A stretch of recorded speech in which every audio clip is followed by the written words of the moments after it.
नमस्कार. आरटीईचे प्रवेश सुरू झालेले आहे आणि भरपूर सारे पालक लोकांना संभ्रम आहे की नेमका फॉर्म कसा भरावा किंवा त्याचे नियम व अटी यावर्षी जे आहे ते बदललेले आहे. तर हा खास व्हिडिओ की आरटीईचे काय काय नियम आहेत याच्यासाठी हा खास व्हिडिओ बनवत आहोत. त्यामुळे हा व्हिडिओ शेवटपर्यंत नक्की बघा.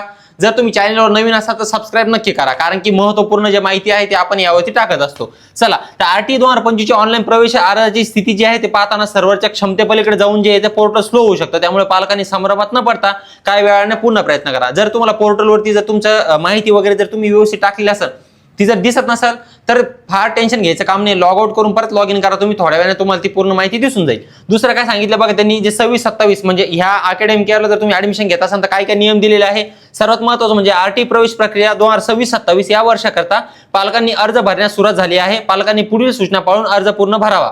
पालकांनी अर्ज भरताना आपल्या राहत्या निवासाचा पूर्ण पत्ता, गुगल लोकेशन पुन्हा तपासून बघावे. सर्वात महत्त्वाचं, पूर्ण अर्ज बरोबर असल्याची खात्री झाल्याशिवाय अर्ज सबमिट करू नये. खूप सारे पालक लोक इथे चुकतात, फार चुकी करतात. गुगलचं लोकेशन जे आहे ते टाकता वेळेस कदाचित चुकून जर कुठं जर दुसरीकडे जर क्लिक झालं तर ते लोकेशन सेव्ह होतं आणि पालक काय करतात तसाच अर्ज सुद्धा सबमिट करता. अर्ज जर सबमिट केला तर त्यानंतर तुम्हाला करेक्शन करता येणार नाही. त्यामुळे ही चूक तुम्ही करू नका. जे लोकेशन आहे ते सुद्धा पुन्हा एकदा खात्री करून बघा. आणि दुसरी गोष्ट म्हणजे तुमचा फॉर्म पूर्ण एकदा बारीक तुम्ही बघायचा आहे, त्यानंतर सबमिट करायचं आहे.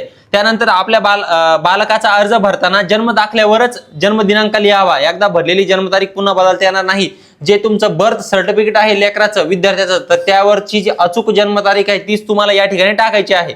त्यानंतर सन 2026-27 साठी फक्त 1 किलोमीटर अंतराच्या शाळा उपलब्ध होतील. प्रवेश पात्रतेसाठी आवश्यक असणारी सर्व कागदपत्रे फॉर्म सबमिट करताना अपलोड करणे आवश्यक आहे. मागच्या वर्षी म्हणजे प्रिव्हियस इयर पर्यंत तुम्ही काय करतो माहिती का, 3 किलोमीटरचं जे सर्कल होतं त्यानुसार आपण शाळा सिलेक्ट करू शकत होतो. परंतु यावर्षी नियमामध्ये बदल करण्यात आलेला आहे. फक्त 1 किलोमीटर जिथं तुम्ही राहता तिथून तुमचं 1 किलोमीटरचं अंतर पकडायचं आणि त्याच शाळा त्या ठिकाणी तुम्हाला सबमिट करता येणार आहे, सिलेक्ट करता येणार आहे. आणि सोबतच मागच्या वर्षी काय होतं, अर्ज भरून टाकायचा आणि ऍडमिशनच्या वेळेस तुम्हाला ओरिजिनल डॉक्युमेंट सबमिट करावं लागत होते किंवा सादर करावं लागत होते. परंतु आता अर्ज भरतानाच जे डॉक्युमेंट आहे ते तुम्हाला त्या ठिकाणी अपलोड करायचे आहे. त्यामुळे हा नियम तुम्हाला लक्षात घेणं महत्त्वाचं आहे. परत अर्ज भरत असताना आवश्यक कागदपत्र पालकांनी तयार ठेवावे. लॉटरी लागली आणि कागदपत्र नसेल तर प्रवेश रद्द होऊ शकतो, याची नोंद घ्यावी. म्हणजे जर का कधी तुम्ही जे कागदपत्र वगैरे अपलोड केले आणि तुमचा जर लॉटरीमध्ये नंबर जर लागला, मुलाला चांगल्या शाळेमध्ये ऍडमिशन घ्यायचं असेल तर त्याच दिवशी तुम्हाला ते डॉक्युमेंट सादर करावे लागतील. आणि ऐनवेळी जर ते डॉक्युमेंट तुमच्याकडे नसतील तर तुमचा प्रवेश रद्द होऊ शकतो. तुमच्या ऐवजी तुमच्या जागी दुसऱ्या विद्यार्थ्याला त्या ठिकाणी प्रवेश देण्यात येऊ शकतो. अर्ज भरून झाल्यावर जर तो चुकला आहे असे समजले तर पहिला अर्ज सबमिट करण्यापूर्वी डिलीट करावा आणि नवीन अर्ज भरावा. खूप साऱ्या पालकांना इथंच कन्फ्युज होतात की काय होतं, कधी टाईप वगैरे करताना चुकून तुमच्याकडनं नावात वगैरे काही स्पेलिंग मिस्टेक वगैरे झाली तर काय करावं, असं भरपूर साऱ्या लोकांना प्रश्न पडत असतो. तर काय करतात लोक, तरी पण घाईमध्ये जाऊ द्या मग काय होतं असं म्हणून अर्ज सबमिट करून टाकतात. ऐन वेळेवर तुमचा अर्ज बाद होऊ शकतो. त्यामुळे काय करा, जर पहिले नावात वगैरे जर काही बदल झाला, तो अर्ज जर चुकला तर सरळ तो अर्ज डिलीट करायचा आणि त्याच ठिकाणी पुन्हा नवीन अर्ज भरायचा, असं तुम्हाला करावं लागणार आहे. अर्ज भरल्यावर पालकांनी अर्ज क्रमांक, अर्जात लिहिलेला मोबाईल नंबर आणि अर्जाची प्रत स्वतःजवळ लॉटरी प्रक्रिया होईपर्यंत जपून ठेवणे बंधनकारक आहे. त्यानंतर अर्ज भरत असताना अर्जातील माहिती खोटी अथवा चुकीची आढळल्यास मिळालेला प्रवेश रद्द होईल. जर तुम्ही अर्ज भरताना कुठली खोटी जर फ्रॉड तर माहिती भरली तर तुमचा जो फॉर्म आहे तो डायरेक्ट रिजेक्ट करून टाकल, तुम्हाला ऍडमिशन वगैरे मिळणार नाही. त्यानंतर अर्ज करताना पासवर्ड जर विसरले असाल तुम्ही तर रिकवर पासवर्ड मध्ये जाऊन तुम्हाला तो रिकवर करून घ्यायचा हे तुम्हाला माहितीच असेल. असंही आपण ज्यावेळेस लॉग इन वगैरे करतो त्यावेळेस लॉग इन करताना तुमचा लॉग इन आयडी आहे आणि जो पासवर्ड आहे तुमचा तुम्हाला टेक्स्ट मेसेज मध्ये येत असतो. त्यामुळे तुम्ही घाबरून जाण्याचं काही टेन्शन घ्यायचं नाही. जो तुम्ही मोबाईल नंबर टाकताना त्या नंबरवरती तुम्हाला टेक्स्ट मेसेज येत असतो, पासवर्ड पण येतो आणि तुमचा जो युजर आयडी आहे तो सुद्धा त्या ठिकाणी येत असतो. त्यासोबतच आरटीई 25% प्रवेश 2026-27 या वर्षाकरता पालकांनी ऑनलाईन अर्ज भरण्याची मुदत ही 28/2/2026 पर्यंत राहणार आहे. बघा, जी की 10 तारीख वगैरे सांगत होते, परंतु पोर्टलवरती जी तारीख दिलेली 28 फेब्रुवारी 2026 ही सर्वांनी नोंद घ्यावी.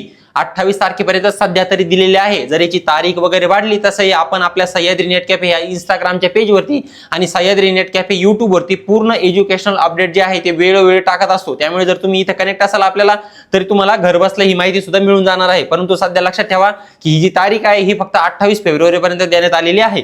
सोबतच दिव्यांग बालकांना अर्ज करण्यासाठी दिव्यांगत्वाचे प्रमाणपत्र 40% आणि त्यापुढील ग्राह्य धरण्यात येईल. म्हणजे जे मुलं PW मध्ये येतात, अपंग वगैरे आहे, तर त्या मुलांचं जे सर्टिफिकेट असतं त्यावरती पर्सेंटेज लिहिलेलं असतं बघा की किती टक्के डिसेबिलिटी आहे. तर त्यामध्ये 40 म्हणजे 40% किंवा त्यापेक्षा जास्त डिसेबिलिटी असेल तरच तो प्रमाणपत्र ग्राह्य धरण्यात येणार आहे. जर एखाद्या मुलाला 10%, 15%, 20% जर डिसेबिलिटी असेल तर त्या मुलाला दिव्यांगत्वाच्या कोट्यामधून ऍडमिशन मिळणार नाही, तो जनरल मध्ये चालला जाईल. ओके. त्यानंतर सन 2026-27 या वर्षाकरता निवासी पुरावा म्हणून गॅस बुक रद्द करण्यात येत आहे. म्हणजे आधी जे तुमचं रेसिडेन्शियल प्रूफ होतं त्याला आपण रहिवासी पुरावा म्हणतो, त्यामध्ये वेगवेगळे डॉक्युमेंट सादर करता येत होते, परंतु त्या लिस्ट मधून आता गॅस बुक हे जे आहे, गॅसचा जो डॉक्युमेंट आहे तो डॉक्युमेंट त्यांनी कट केलेला आहे. तो सोडून तुम्हाला बाकीचे डॉक्युमेंट त्या ठिकाणी अपलोड करावे लागणार आहे. त्यासोबतच सन 2026-27 या वर्षाकरता निवासी पुरावा म्हणून बँकेचे पासबुक दिल्यास फक्त राष्ट्रीयकृत बँकेचे पासबुक ग्राह्य धरण्यात येणार आहे. बघा, म्हणजे जे आपण निवासी पुरावा वगैरे देतो त्यामध्ये बँकेचे पासबुक जर द्यायचं असेल तुम्हाला तर ते म्हणजे राष्ट्रीयकृतच बँक असली पाहिजे, तरच तुम्हाला त्या ठिकाणी तो तुमचा पुरावा ग्राह्य धरण्यात येणार आहे. बाकीचे रिजेक्ट करण्यात येतील. अर्ज भरताना लोकेशन चुकवू नये. सर्वात महत्वाचं, गुगल मॅपवर जो पत्ता टाकतो ना आपण, पत्ता टाकल्याच्या नंतर लॅटिट्यूड आणि लॉंगिट्यूड हे 2 गोष्टी मिळत असतात बघा. तर ते जर तुम्ही योग्य टाकलं नाही तर तुमचं अजिबात लोकेशन चुकणार नाही. त्यामुळे तुम्हाला लॅटिट्यूड आणि लॉंगिट्यूड हे जे आहे ते व्यवस्थित फिल करायचं आहे. सोबतच बालकाच्या जन्मतारखेबाबत, दिव्यांग बालकाचा जर तुम्ही अर्ज भरत असेल तर जन्मतारखेबाबत काही समस्या असल्यास तुम्हाला मेल करण्यासाठी एक मेल दिलेला आहे, RTEMAH2020@gmail.com यावरती तुम्ही मेल पाठवू शकता. यावरती तुम्हाला पूर्ण सहकार्य या ठिकाणी मिळणार आहे. अशा पद्धतीने अगदी साध्या सोप्या भाषेमध्ये आरटीचे जे नियम आहेत यावर्षीचे ऍडमिशनचे 2026-27 आपण पूर्णपणे सोप्या भाषेत तुम्हाला सांगण्याचा प्रयत्न केलेला आहे. तरी सुद्धा जर कोणी पालक वगैरे असतील की त्यांना आणखीन काही अडचणी असतील किंवा आणखीन काहीही प्रश्न असतील तर कृपया तुम्ही कमेंट बॉक्समध्ये नक्की कमेंट करा. त्यावरती लवकरात लवकर साध्या सोप्या भाषेत तुम्हाला समजेल अशा भाषेमध्ये आम्ही व्हिडिओ बनवण्याचा प्रयत्न करू. सोबतच आरटीचा फॉर्म कसा भरावा याचा पूर्ण व्हिडिओ मी सह्याद्री नेट कॅफे या आपल्या युट्यूब चॅनलवरती देत आहे. तो सुद्धा तुम्ही जरूर बघा, कारण की आरटीचा फॉर्म भरताना तुम्हाला कुठल्या चुका नाही करायच्या हे त्यामधून समजणार आहे. त्यामुळे हा व्हिडिओ आपल्या सर्व पालकांसोबत नक्की शेअर करा. महत्त्वपूर्ण अपडेटसाठी सह्याद्री नेट कॅफे आपल्या युट्यूब चॅनलला सबस्क्राईब करा आणि सह्याद्री नेट कॅफे आपलं इंस्टाग्रामचं जे पेज आहे त्याला सुद्धा फॉलो करा. Thank you so much.